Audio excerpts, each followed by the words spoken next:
2026 എൻ്റെ first on voice video ആണ്. കുറേ ആയി കേട്ടോ ഞാൻ ഓൺ വോയിസ് വീഡിയോ ഒക്കെ ചെയ്തിട്ട്.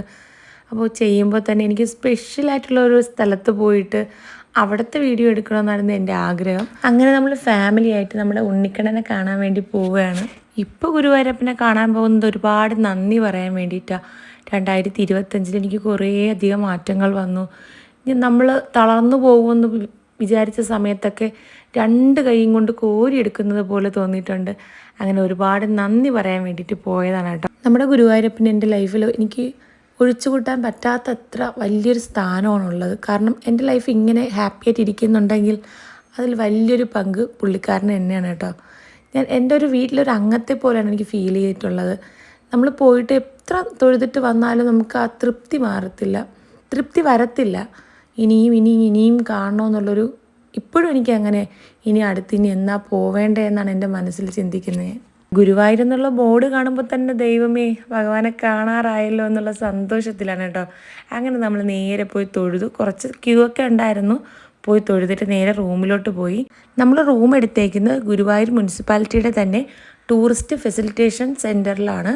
നമ്മുടെ കുടുംബശ്രീയുടെ അമ്മമാർ നടത്തുന്ന സെൻറ്ററാണ് അവിടെ റെസ്റ്റോറൻറ്റും ഉണ്ട്. നല്ല ക്വാളിറ്റി ആയിട്ടുള്ള ഫുഡുകൾ കിട്ടും, നമുക്ക് നല്ല ടേസ്റ്റി ആയിട്ട് കിട്ടും. അതുപോലെ തന്നെ നീറ്റ് ആൻഡ് ക്ലീൻ ഉള്ള റൂംസാണ്. ബാത്റൂം ആയിരുന്നാലും അത്ര നീറ്റാണ് കേട്ടോ. എടുത്തെടുത്ത് പറയണം. നമ്മൾ ഒരു ഡോർമെറ്ററി ഫുള്ളാണ് ബുക്ക് ചെയ്തത്. അവിടെ റൂം കിട്ടത്തില്ല, ഡോർമെറ്ററി ആയിട്ട് മാത്രമേ കിട്ടത്തുള്ളൂ കേട്ടോ. അപ്പോൾ എ സിക്ക് വരുന്നത് 315, നോൺ എ സിക്ക് വരുന്നത് 200 സംതിങ്ങും ആണ്. അപ്പം നിങ്ങൾ പോവുകയാണെങ്കിൽ ഉറപ്പായിട്ട് അവിടെ സ്റ്റേ ചെയ്യുക. നമുക്ക് റേറ്റ് കുറച്ച് ഭഗവാനെ നന്നായിട്ട് തൊഴാനും പറ്റും. അടുത്ത് തന്നെയാണ്, ഗുരുവായൂർ അമ്പലത്തിൻ്റെ തൊട്ടടുത്ത് തന്നെയാണ്. അപ്പം നല്ല നീറ്റാണ്, എടുത്ത് പറയേണ്ട കാര്യം, നല്ല നീറ്റാണ്. പിന്നെ ഫ്രഷപ്പ് മാത്രമാണെങ്കിൽ വെറും 50 രൂപയേ ഉള്ളൂ.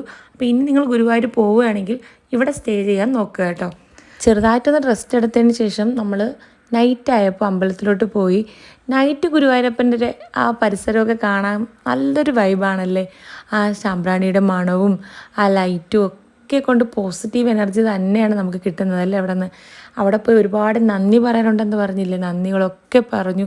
നന്നായിട്ട് പ്രാർത്ഥിച്ചു. പിള്ളേരെയൊന്നും കൊണ്ടുപോയിട്ടില്ലായിരുന്നു, കാരണം പിള്ളേരെ കൊണ്ടുപോകുമ്പോൾ നന്നായിട്ട് പ്രാർത്ഥിക്കാനൊന്നും പറ്റില്ല, മക്കൾ ബഹളമായിരിക്കും. അപ്പോൾ നന്നായിട്ട് കുറേ സമയം ഇരുന്ന് പ്രാർത്ഥിച്ചു. സങ്കടമായിരുന്നു കേട്ടോ മൊത്തം. കാരണം ഇത്രയൊക്കെ നമ്മളെ സപ്പോർട്ട് ചെയ്യാൻ ഒരാളുള്ളപ്പോൾ നമ്മൾ എന്തിനാണെന്ന് എനിക്കറിയില്ല. പക്ഷെ നല്ല വിഷമമായിരുന്നു. വീണ്ടും പെട്ടെന്ന് തന്നെ ഭഗവാനെ കാണാൻ പറ്റട്ടെ.